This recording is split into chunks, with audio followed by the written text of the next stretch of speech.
Let's make Tamil Nadu style pepper rasam.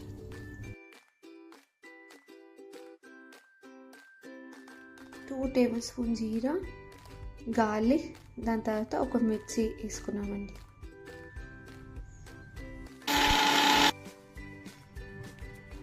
కొత్తిమీర కాడల్ని కూడా చక్కగా పేస్ట్ చేసుకోవాలండి. కొత్తిమీర పేస్ట్ అయింది. టొమాటోని మరి ఫైన్గా కాకుండా కొంచెం టొమాటో ఈ విధంగా ఉంటే చాలు. 4 స్పూన్స్ నువ్వులు. మంచిగా ఇవన్నీ మనం ఇప్పుడు గ్రైండ్ చేసుకున్న దీన్ని అడ్డం అంటారండి. ఇది తమిళనాడు షాప్స్లో దొరుకుతుంది. Tomato paste,